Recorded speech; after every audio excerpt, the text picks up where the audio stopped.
Hello and welcome to this guide to completing POLREPs or pollution reports. The exchange of information concerning marine pollution is achieved using the pollution reporting system, and this forms a very important part of any regional cooperation arrangements or mechanisms. The key triggers for sending a regional report are when there is actual or threat of pollution that may lead to transboundary movement, and/or a country affected by the pollution may not have enough response capacity to deal with the incident and may request assistance from its neighbours or other countries within a region. The POLREP consists of three main parts after the introduction. Part 1 is the pollution warning section, Part 2 is the pollution information section, and Part 3 is the pollution facilities section. So their short forms are POLWARN, POLINF and POLFAC. This video will walk through completion of the first two parts, the POLWARN and the POLINF, using a fictitious incident which we've based in Thailand just for demonstration purposes. Note that the numbering of the lines in the POLREP are not sequential. This is simply so that the user or reader is clear that information relates to specific parts of the form. Here is the scenario at the top of the screen. It involves an oil tanker encountering problems in bad weather, which leads to the release of some of its cargo. The introductory part of the POLREP contains basic information, including the country who is sending the report.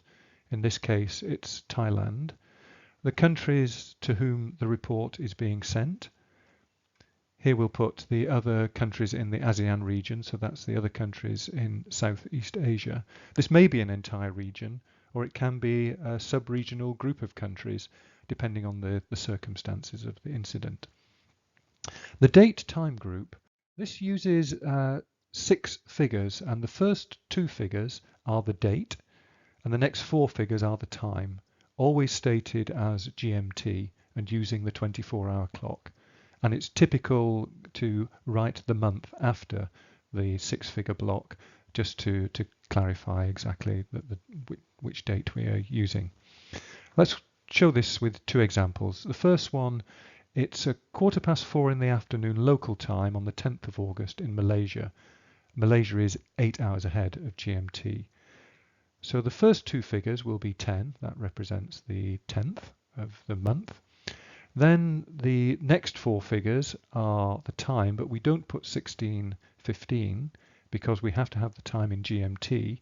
So we take 8 hours off that because Malaysia is 8 hours ahead of GMT.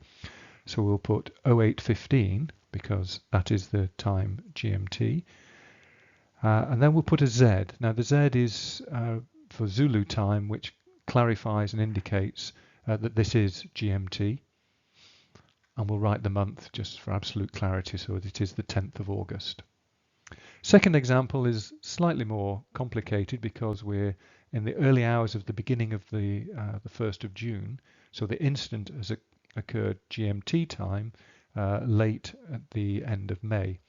So here we won't put 01 at the beginning for the date. We will put 31 because we're still in May GMT. Myanmar is 6.5 hours ahead of GMT, so we take 6.5 hours from the 03:45 and we get 21:15, so 9:15 in the evening, on showing that it's GMT, and that's on the 31st of May. So that would be how we'd write that time in Myanmar using the date time group. So back to our scenario.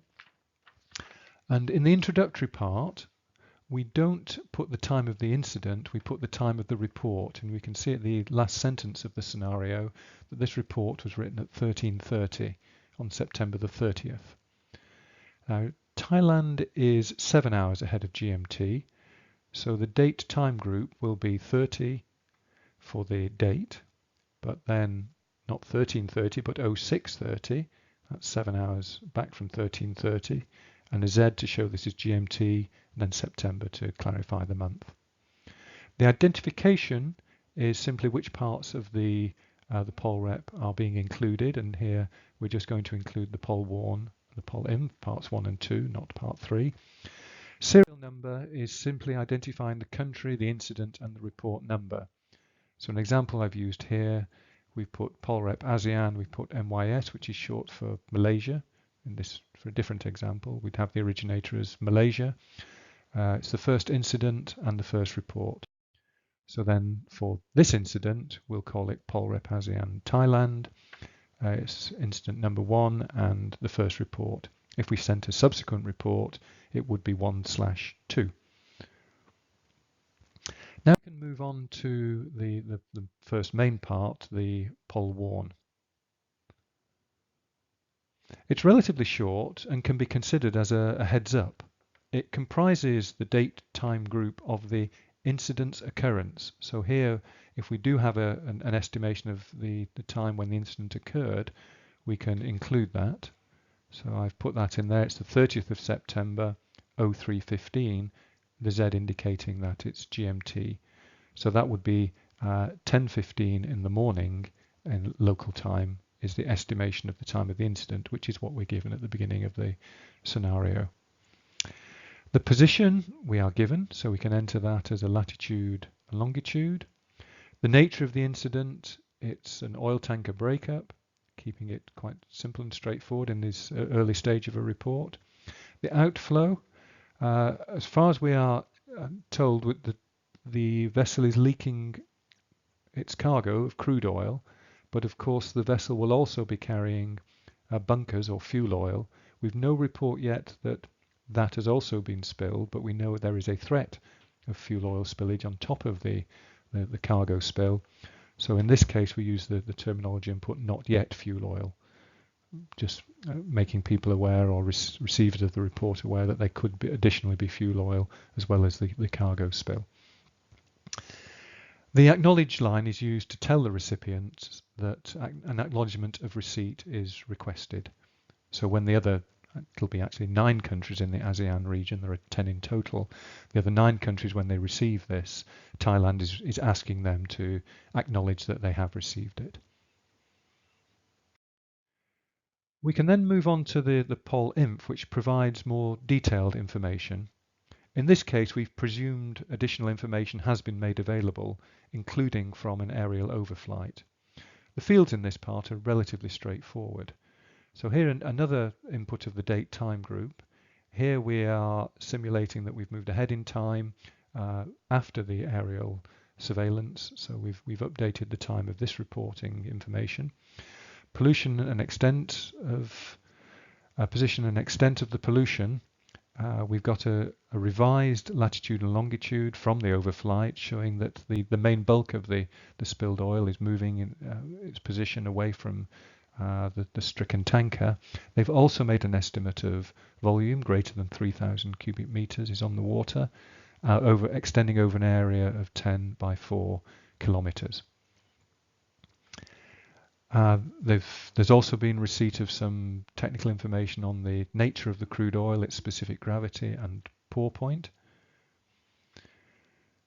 The source we know is the Eastern Prince oil tanker, that it's broken up in bad weather. Wind direction and speed.